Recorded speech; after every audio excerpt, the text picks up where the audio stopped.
લિફ્ટમાં 11 લોકો ફસાયા હતા। આ સાથે જ અડાજણ સ્ટાર બજારના સામેનો આ બનાવ છે જે સામે આવી રહ્યો છે।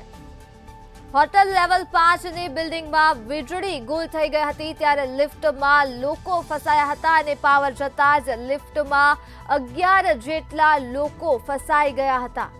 અડાજણ ફાયર વિભાગ દ્વારા આ તમામ 11 લોકોનું રેસ્ક્યુ કરવામાં આવ્યું છે। તો સુરતથી આ માહિતી મળી છે જ્યાં લિફ્ટની અંદર લોકો ફસાયા હતા। આ મુદ્દે જ આપણી સાથે સંવાદદાતા રાબિયા સાલે ફોન લાઈન પર જોડાઈ ગયા છે।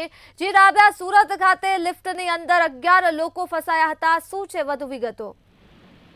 સુરત ખાતે મોડી રાતે જે છે સમગ્ર રાંદેર ઝોનની અંદર વીજળી ગઈ હતી। ડીજીવીસીએલમાં એક મસ્ત મોટો ફોલ્ટ થયો હતો જેને લઈને ઓલપાડ, ઈચ્છાપુર, રાંદેરપાલ, અડાજણ અનેક જગ્યાની અંદર વીજળી જતા જે છે કેટલીક બિલ્ડિંગોની અંદર લિફ્ટ ખોટકાઈ હતી। ત્યારે સુરત ખાતેની એક લિફ્ટ હતી જ્યાં 11 જેટલા લોકો ફસાઈ ગયા હતા। સુરતનો અડાજણ વિસ્તાર જાણવા મળી રહ્યો છે જ્યાં સ્ટાર બજારની સામે જે છે લિફ્ટની અંદર 11 લોકો ફસાઈ ગયા હતા। હોટલ લેવલ 5 ની જે બિલ્ડિંગ છે ત્યાં વીજળી જતા જે છે લોકો ફસાયા હોવાની વાત સામે આવતા ફાયર તંત્ર દોડતું થઈ ગયું હતું। ત્યારે જ પાવર જતા લિફ્ટમાં 11 જેટલા લોકોને ફસાતા ભાગદોડ મચી ગઈ હતી, ચીસાચીસ પડાઈ ગઈ હતી। લિફ્ટમાંથી વ્યવહારિક છે કે મોટી સંખ્યામાં લોકો ત્યાં હતા અને ફાયર તંત્ર જે છે ત્યાં નજીકમાં જતું, જેથી અડાજણનો જે ફાયર વિભાગ તાત્કાલિક ત્યાં દોડી આવ્યું હતું અને તેમને રેસ્ક્યુ કર્યા હતા। ત્યારે ફસાયેલા લોકોને સુરક્ષિત લિફ્ટમાંથી બહાર કાઢવામાં આવ્યા હતા।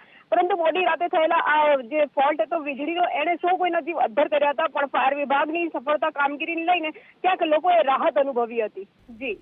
જી રાબિયા, તમામ વિગતો બદલ આભાર। તો સુરતથી આ મામલો સામે આવ્યો છે જ્યાં ડીજીવીસીએલ ખાતે મોટો ફોલ્ટ થયો હતો જેના કારણે લિફ્ટમાં 11 લોકો ફસાયા હતા।